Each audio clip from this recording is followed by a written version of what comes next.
जय हिंद दोस्तों। आज के इस क्लास में आप सभी का बहुत बहुत स्वागत है। तो दोस्तों, बिहार पुलिस सिपाही की परीक्षा के लिए आज के इस वीडियो में ज्योग्राफी यानी कि भूगोल से 40 मोस्ट इम्पॉर्टेंट प्रश्नों को कवर करेंगे, जो कि साथियों आपके बिहार पुलिस एग्ज़ाम के लिए काफ़ी ज़्यादा इम्पॉर्टेंट रहेगा। तो साथियों, आप सभी आज के इस टेस्ट को ध्यान से पूरा लगाइए और 40 क्वेश्चन में आप लोग कितने क्वेश्चन सही कर पाते हैं ये आपको सेशन के लास्ट में कमेंट करके बताना है। तो चलिए फ्रेंड्स, रात के 8 बज चुके हैं, फटाफट से आप सभी लाइव में आ जाइए। तो देखिए, आज का पहला क्वेश्चन है, केसर का मुख्य उत्पादक राज्य कौन सा है। सभी ऑप्शन को ध्यान से पढ़िए और साथियों प्रत्येक स्टूडेंट को नीचे लाइव चैट में अपना अपना आंसर करना है। चलिए, क्वेश्चन नंबर 1 के लिए आंसर कीजिए, केसर का मुख्य उत्पादक राज्य कौन सा है। तो साथियों, यहाँ पर क्वेश्चन नंबर 1 के लिए जो भी बच्चे लाइव चैट में ऑप्शन सी बता रहे हैं उनका बिल्कुल सही जवाब है जम्मू कश्मीर। याद रखिएगा, जम्मू कश्मीर राज्य नहीं है, ये केंद्र शासित प्रदेश है और यहाँ पर केसर जो है सबसे अधिक मात्रा में उत्पादित होता है। तो यहाँ पर आंसर हमारा क्या होगा, जम्मू कश्मीर। रबी की फसल की कटाई का मौसम इसमें होता है मार्च में, सितंबर, जून या फिर डी जनवरी। बिल्कुल इसी टाइप के क्वेश्चन एग्जाम में पूछे जाते हैं। चलिए आंसर बताइए।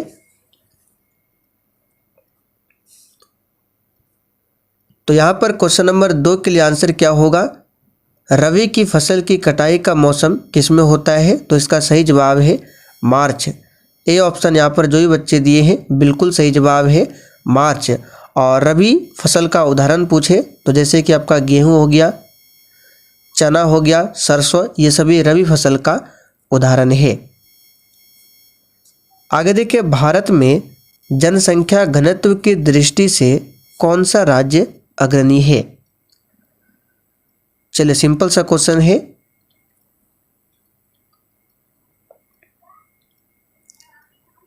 तो यहाँ पर ध्यान दीजिए, जनसंख्या नहीं पूछा जा रहा है, जनसंख्या घनत्व पूछा जा रहा है। तो आंसर आपको उत्तर प्रदेश नहीं करना है।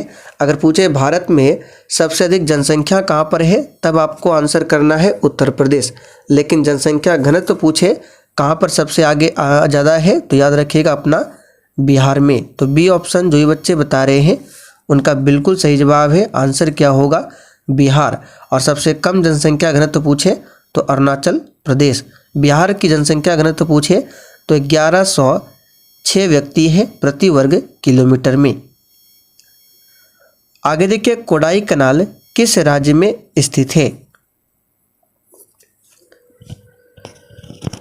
चलिए, क्वेश्चन नंबर 4 के लिए आंसर बताइए, कोडाई कनाल किस राज्य में स्थित है। तो साथियों, कोडाई कनाल क्या है, ये एक हिल स्टेशन है जो कि तमिलनाडु के पश्चिमी तट पर स्थित है। तो यहाँ पर आंसर क्या होगा, तमिलनाडु। आगे देखिए, निम्नलिखित में से कौन सा दक्षिण भारत का हिल स्टेशन है। चलिए, 5 के लिए आंसर बताइए, निम्नलिखित में से बताना है कौन सा दक्षिण भारत का हिल स्टेशन है। तो साथियों, यहाँ पर इसका सही जवाब है बी ऑप्शन, ऊटी। याद रखिएगा, ऊटी जो है तमिलनाडु राज्य का एक शहर है और कर्नाटक और तमिलनाडु की सीमा पर बसा जो शहर है ऊटी, ये क्या है, तो ये एक हिल स्टेशन के रूप में जाना जाता है। तो यहाँ पर आपको ऑप्शन के अकॉर्डिंग चलना था। आंसर क्या होगा, ऊटी। पूर्वी घाट की सबसे ऊंची चोटी कौन सी है। मोस्ट वीवीआई क्वेश्चन है, पूछा हुआ क्वेश्चन है, इस पर आप सभी स्टार मार्क कर लीजिए। पूर्वी घाट की सबसे ऊंची चोटी कौन सी है।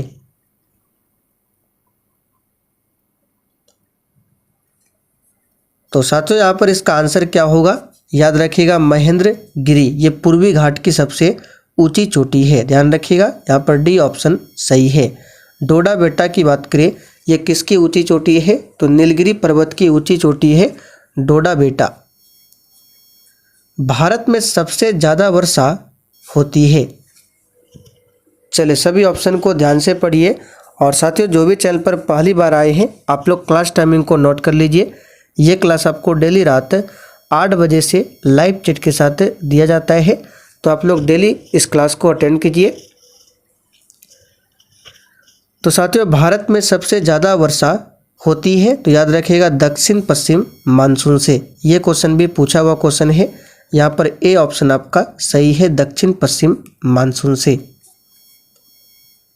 निम्नलिखित में से किस स्थान पर तेल रिफाइनरी कारखाना है? दुर्गापुर, बरौनी, रांची या फिर डी कटक। और देखिए साथियों जिन्होंने अभी तक सेशन को लाइक नहीं किया है, प्लीज़ आपसे रिक्वेस्ट है आप सभी सेशन को साथ में लाइक करते हुए चलिए। तो यहाँ पर इसका आंसर क्या होगा, किस स्थान पर तेल रिफाइनरी कारखाना है? तो इसका आंसर है बरौनी। बी ऑप्शन जो ही बच्चे बता रहे हैं उनका बिल्कुल सही जवाब है बरौनी। कटक ये कहाँ पर है? उड़ीसा में। और यहीं पर है राष्ट्रीय चावल अनुसंधान संस्थान, कहाँ पर है? कटक में। और अंतर्राष्ट्रीय चावल अनुसंधान संस्थान पूछे कहाँ पर है, तो फिलीपींस के मनीला में। लेकिन राष्ट्रीय पूछे तो उड़ीसा के कटक में है। निम्नलिखित में से कौन सी नदी महाराष्ट्र के नासिक से निकलती है? कृष्णा, कावेरी, सतलज या फिर डी गोदावरी।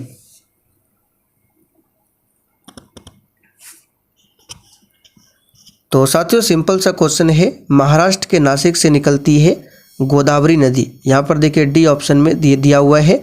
और गोदावरी नदी जो है दक्षिण भारत की सबसे लंबी नदी है। भारत और पाकिस्तान के बीच की सीमा का निर्धारण किसने किया था? अब देखिए यहाँ पर आपको कन्फ्यूजन नहीं होना है, बी ऑप्शन में भी रेड क्लिफ है और सी ऑप्शन में भी रेड क्लिफ है।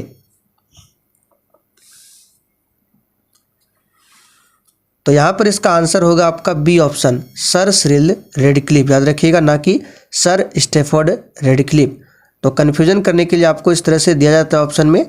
तो आंसर आपको याद रखना है, भारत और पाकिस्तान के बीच की सीमा रेखा है रेडक्लिफ और इसका निर्धारण किसने किया था? सर सिरिल रेडक्लिफ ने। इनमें से कौन रबी की फसल नहीं है? चलिए 11 के लिए आंसर बताइए, इनमें से कौन रबी की फसल नहीं है? तो साथियों रबी की फसल जो है अक्टूबर नवंबर में बोई जाती है। और रबी फसल का उदाहरण जैसे गेहूं, जौ हो गया, चना, मसूर, सरसों, ये सभी क्या है? रबी की फसल है। तो बी ऑप्शन में मकई दिया हुआ है, यह रबी की फसल नहीं है। लक्षद्वीप समूह किस प्रकार का द्वीप है? अच्छा लक्षद्वीप कहाँ पर है? अगर आपसे पूछे बंगाल की खाड़ी में या फिर अरब सागर में, तब आपको आंसर करना है अरब सागर में। जैसे कि भारत का नीचे साइड का मैप हो गया, तो इधर क्या है? बंगाल की खाड़ी, इधर है अरब सागर और यहाँ पर है लक्षद्वीप। तो लक्षद्वीप की राजधानी पूछे कवरत्ती। और लक्षद्वीप समूह किस प्रकार के द्वीप है? तो लक्षद्वीप समूह जो है ये प्रवाल द्वीप है। यहाँ पर बी ऑप्शन जो ही बच्चे बता रहे हैं उनका बिल्कुल सही जवाब है प्रवाल द्वीप। आगे देखिए, निम्नलिखित नदियों में से कौन सी नदी अरब सागर में पलायन नहीं करती है?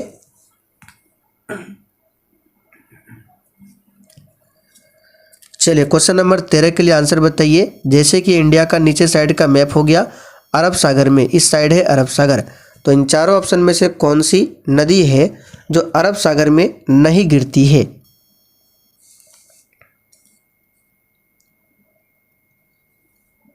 तो यहाँ पर इसका आंसर क्या हो जाएगा? पेन्नार नदी। याद रखिएगा, पेन्नार नदी भारत की एक प्रमुख नदी है और यह नदी कर्नाटक में नंददुर्ग पहाड़ी से निकलकर पूरब की ओर बहकर यह बंगाल की खाड़ी में गिरती है, ना कि अरब सागर में। तो पेन्नार नदी जो है ये अरब सागर में पलायन नहीं करती है। बाकी पेरियार, पंबा, नेत्रावती ये सभी नदियाँ अरब सागर में जाकर गिरती है। कॉफ़ी की खेती निम्न पहाड़ियों में से किसमें सीमित है? चलिए 14 के लिए आंसर बताइए। बिल्कुल टॉप लेवल का क्वेश्चन है, कॉफ़ी की खेती निम्न पहाड़ियों में से किसमें सीमित है? तो देखिए साथियों, कॉफ़ी की खेती जो है ये पश्चिमी घाट में सीमित है और आप सभी जानते हैं पश्चिमी घाट को ही सह्याद्री कहा जाता है। तो देखिए बी ऑप्शन में सह्याद्री दिया हुआ है। भारत में हरित क्रांति को किस और नाम से जाना जाता है? चलिए 15 के लिए आंसर बताइए। भारत में हरित क्रांति को किस और नाम से जाना जाता है? देखिए यहाँ से आपको पता होना चाहिए भारत में हरित क्रांति के जनक कौन है, तो स्वामीनाथन। और विश्व में हरित क्रांति के जनक पूछे डॉक्टर नॉर्मन बोरलॉग। तो यहाँ पर आंसर क्या हो जाएगा? भारत में हरित क्रांति को किस और नाम से जाना जाता है? तो सी ऑप्शन यहाँ पर सही है, बीज, खाद्य और सिंचाई क्रांति के रूप में।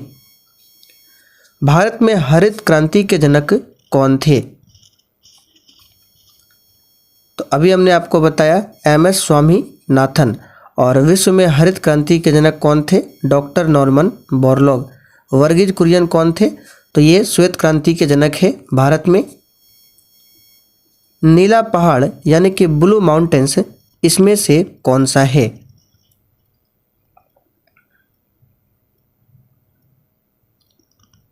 तो सिंपल सा क्वेश्चन है, नीलगिरी पर्वत को ही नीला पहाड़ कहा जाता है।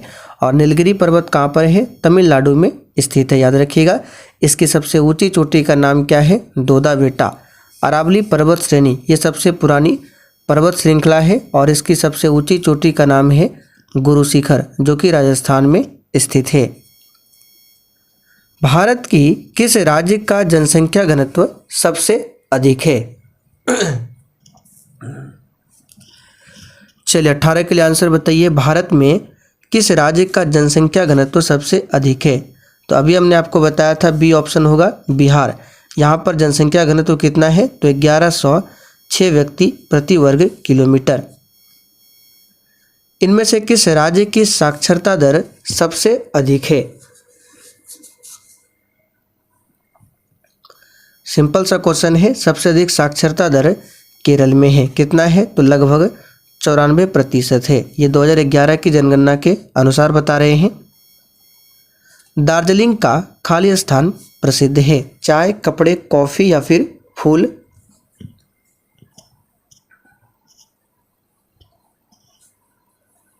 तो साथियों दार्जिलिंग का क्या प्रसिद्ध होता है? चाय। आप सभी जानते हैं, सिंपल सा क्वेश्चन है। आंसर क्या होगा? चाय।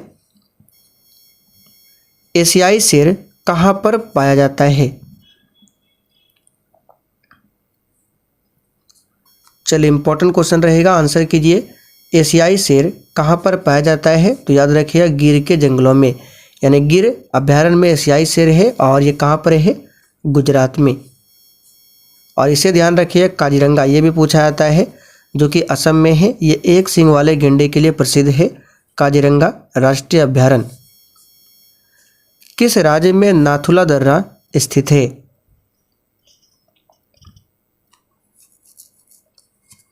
काफ़ी आसान क्वेश्चन है। नाथुला दर्रा कहाँ पर है? सिक्किम में। कहाँ पर है?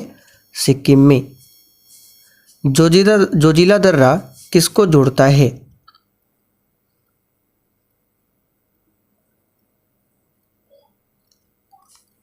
तो यहाँ पर 23 के लिए आंसर क्या होगा? जोजिला दर्रा श्रीनगर और लेह को जोड़ता है। तो देखिए बी ऑप्शन में दिया हुआ है लेह और श्रीनगर। और जोजिला दर्रा कहाँ पर है? तो ये जम्मू कश्मीर में जास्कर श्रेणी में स्थित है। जोजिला दर्रा कहाँ पर? जम्मू कश्मीर में। किस श्रेणी में? तो जास्कर श्रेणी में।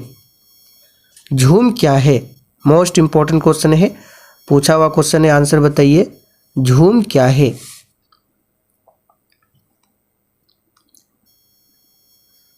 तो साथियों झूम एक प्रकार की खेती है और यह जनजातीय क्षेत्रों में किया जाता है। यहाँ पर आंसर क्या होगा? खेती का एक प्रकार। सोने की खान कर्नाटक के किस जिले में स्थित है?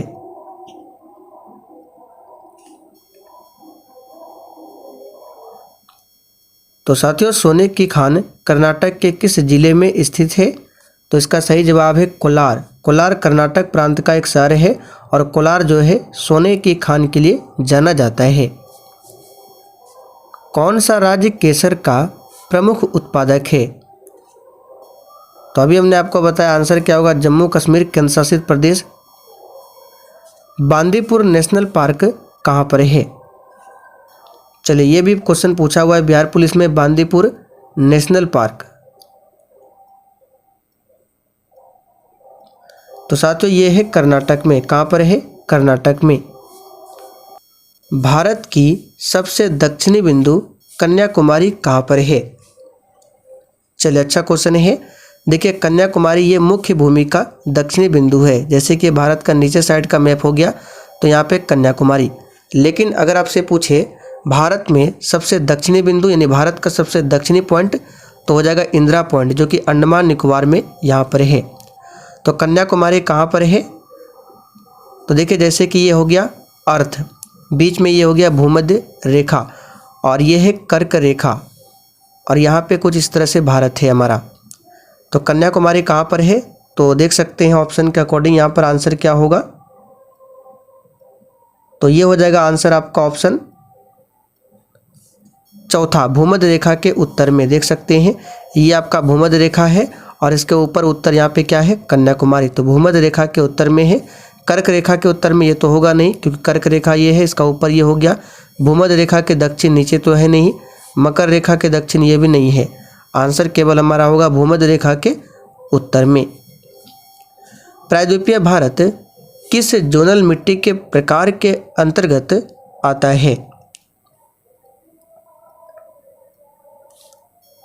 सही आंसर है लाल मिट्टी।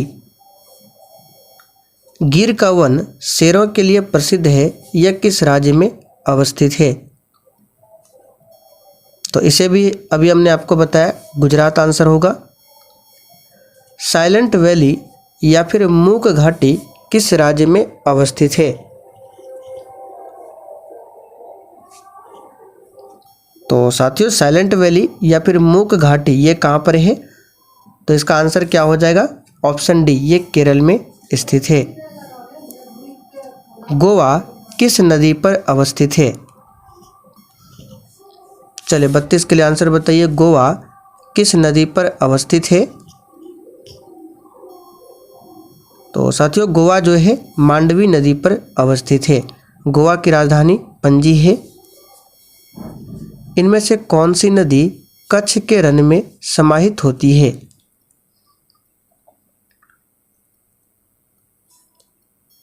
तो साथियों कौन सी नदी है जो कच्छ के रण में समाहित होती है? तो यहाँ पर इसका आंसर क्या हो जाएगा? लूनी नदी। उस देश को इंगित करें जहाँ से ब्रह्मपुत्र नदी नहीं गुजरती है। चलिए 34 के लिए आंसर बताइए। तो यहाँ पर इसका आंसर क्या होगा? म्यांमार। बाकी चाइना, बांग्लादेश, भारत इन सभी से होकर गुजरती है। हीराकुंड बांध किस नदी पर अवस्थित है?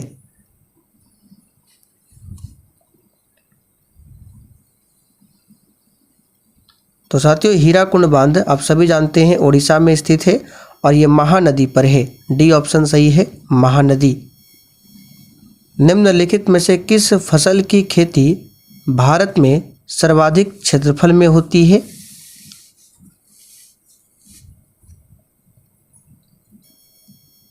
तो यहाँ पर इसका आंसर क्या होगा? धान। गेहूं के बाद भारत का सबसे बड़ा उपज क्षेत्र चावल का है। गंगा ब्रह्मपुत्र डेल्टा क्षेत्र का वन निम्नलिखित में से किस नाम से जाना जाता है?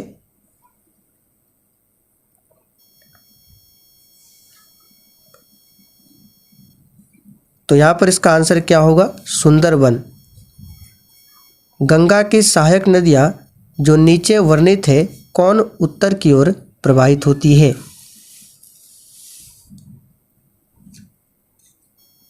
तो यहाँ पर इसका आंसर हो जाएगा सोन नदी। कोसी नदी बिहार का शोक कहते हैं कोसी को। निम्नलिखित नदियों में से किसका उद्गम भारत में नहीं है?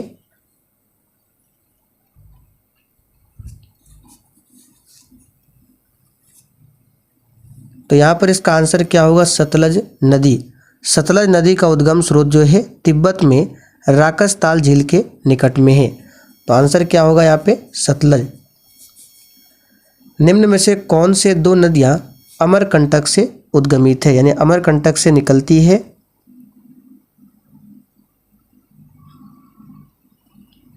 तो ये है नर्मदा और सोन। यहाँ पर बी ऑप्शन आपका सही जवाब है। ये नदियाँ अमरकंटक से निकलती है। तो चलिए साथियों, आज के लिए इतना ही। अब आप लोग कमेंट करके बताइए आपने आज के इस 40 क्वेश्चन में कितने प्रश्नों के सही सही आंसर किए हैं।